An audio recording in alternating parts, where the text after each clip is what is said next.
হচ্ছে মিরপুর মাজার।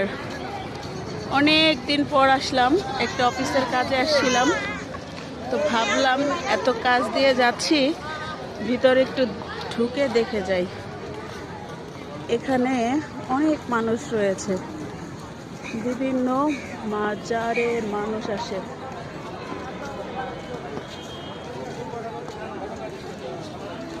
মাজার শরীফ।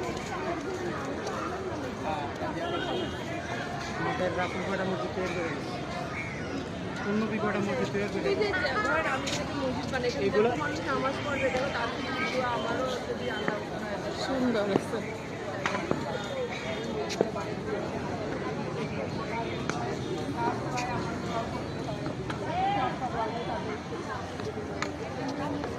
দুপুর টাইম তো, এই জন্য একটু মানুষজন কম মনে হয়।